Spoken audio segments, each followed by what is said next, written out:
Welcome to Telugu ప్రభా TV. నేను మీ journalist రెహమాన్ని. ఈ మధ్య కాలంలో మనం చూస్తున్నాం ఆంధ్రప్రదేశ్ తెలంగాణ రాష్ట్రాల మధ్య ముఖ్యంగా గత రెండేళ్లుగా రెండు రాష్ట్రాలకు సంబంధించి నీటి కేటాయింపుల విషయంలో చాలా వివాదాలు తలెత్తుతున్నాయి. సో ఈ వివాదాల విషయంలోనే రెండు రాష్ట్రాల్లోనూ ప్రతిపక్ష అధికార పార్టీల మధ్య వాగ్వాదాలు, ఆరోపణలు, విమర్శలు కూడా వెల్లువెత్తుతున్న పరిస్థితి. ముఖ్యంగా గోదావరి కృష్ణ మిగులు జలాల విషయంలో కానీ, గోదావరి కృష్ణా నదులకు సంబంధించినటువంటి వరద జలాలకు సంబంధించినటువంటి విషయంలో కానీ, నీటి కేటాయింపుల విషయంలో కానీ చాలా పలు వివాదాలు వెలువెత్తుతున్న పరిస్థితి. ముఖ్యంగా ఇటీవల కాలంలో ఆంధ్రప్రదేశ్ ప్రభుత్వం తలపెట్టినటువంటి పోలవరం బనకచర్ల ప్రాజెక్టు విషయంలో ఎంతటి వివాదమైందో, కేంద్ర జల సంఘం చివరికి దీన్ని నిరాకరించడంతో ఆ తర్వాత ఏపీ ప్రభుత్వం కూడా దీనికి సంబంధించినటువంటి డిపిఆర్ టెండర్ల ప్రక్రియను రద్దు చేసింది. ఆ తర్వాత ఆ ప్రాజెక్టు స్థానంలో అదే ప్రాజెక్టు ఉద్దేశంతో పేరు మార్చి పోలవరం బనకచర్ల కాకుండా ఈసారి పోలవరం నల్లమల సాగర్ మరో కొత్త ప్రాజెక్టు తెరపైకి తీసుకొచ్చింది. దీంతో మరోసారి తెలంగాణ ప్రభుత్వం అభ్యంతరాలు వ్యక్తం చేస్తున్న పరిస్థితి. ఇలా మొత్తానికి ఈ రెండు రాష్ట్రాల మధ్య ఇటీవల కాలంలో జల వివాదాలు చాలా పెద్ద ఎత్తున చోటు చేసుకుంటున్నాయి. సో ఈ క్రమంలోనే జూలై 16వ తేదీన రెండు రాష్ట్రాల ముఖ్యమంత్రులు, కేంద్ర జలవనరుల శాఖ మంత్రి పాటిల్ సమక్షంలో పెద్ద ఎత్తున ఒక సమావేశం ఢిల్లీలో జరిగింది. ఈ సమావేశంలో రెండు రాష్ట్రాలకు సంబంధించినటువంటి జల వివాదాల పరిష్కారానికి ఒక కమిటీని ఏర్పాటు చేయాలని చెప్పి జూలై 16న ఢిల్లీలో జరిగినటువంటి సమావేశంలోనే నిర్ణయం తీసుకున్నారు. సో ఇందుకు అనుగుణంగా కేంద్ర జలవనరుల శాఖ ఇవాళ దీనికి సంబంధించి ఒక కమిటీని రెండు రాష్ట్రాలకు సంబంధించినటువంటి ప్రతినిధులతో, కేంద్ర ప్రభుత్వ అధికారులతో కూడినటువంటి ఒక జాయింట్ కమిటీని ఏర్పాటు చేసింది. ఈ జాయింట్ కమిటీలో 13 మంది సభ్యులు ఉంటారు. ఇందులో సిడబ్ల్యూసి చైర్మన్ ఎవరైతే అనుపమ్ ప్రసాద్ ఉన్నారో ఆయన దీనికి నేతృత్వం వహిస్తారు, చైర్మన్ గా వ్యవహరిస్తారు. ఈయన కాకుండా మరో 12 మంది సభ్యులు ఉంటారు ఈ కమిటీలో. ఈ 12 మందిలో ఎవరెవరు ఉంటారనేది ఇప్పుడు ప్రధానమైనటువంటి ప్రశ్న. ఈ 12 మందిలో ముఖ్యంగా ఈ రెండు రాష్ట్రాలకు అంటే ఆంధ్రప్రదేశ్, తెలంగాణ రాష్ట్రాలకు సంబంధించినటువంటి నలుగురు చొప్పున మొత్తం 8 మంది ఉంటారు. ఈ 8 మంది కాకుండా మరో నలుగురు కృష్ణా గోదావరి ఏదైతే ట్రిబ్యునల్ సంబంధించినటువంటి బోర్డ్స్ ఉన్నాయో ఈ బోర్డుల యొక్క చైర్మన్లు ఉంటారు. సో 10 మంది అవుతారు అక్కడికి. ఆ తర్వాత national water development authority chairman ఒకరు ఉంటారు.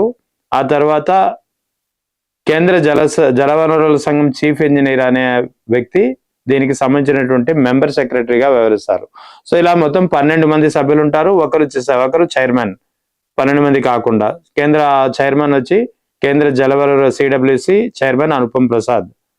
సో ఇక దీనికి సంబంధించినటువంటి ఏపీలో ఎవరెవరు ఉంటారు, ఇక తర్వాత తెలంగాణలో ఎవరెవరు ఉంటారు, ఆంధ్రప్రదేశ్ నుంచి ప్రధానంగా ఏపీ నీటిపారుదల శాఖ సలహాదారులతో పాటు చీఫ్ సెక్రటరీ, ఆ తర్వాత చీఫ్ ఇంజనీర్, ఆ తర్వాత సివిల్ ఇంజనీర్, మొత్తం సివిల్ ఇంజనీర్ ఇన్ చీఫ్ మొత్తం 4 ఉంటారు.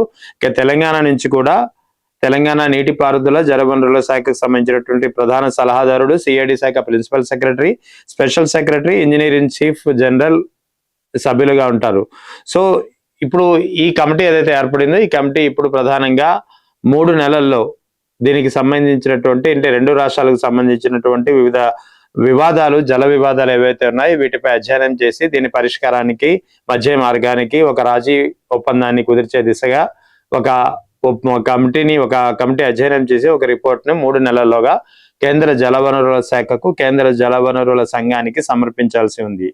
సో ఈ కమిటీకి సంబంధించినటువంటి నిర్ణయం అనేది జూలై 16న జరిగినటువంటి ఇద్దరు ముఖ్యమంత్రుల సమావేశంలోనే జరిగింది. మొత్తానికి ఈ కమిటీని ఏర్పాటు చేస్తూ కేంద్ర జలవనరుల శాఖ జాయింట్ సెక్రటరీ దీనికి సంబంధించినటువంటి ఉత్తర్వులు కూడా జారీ చేశారు.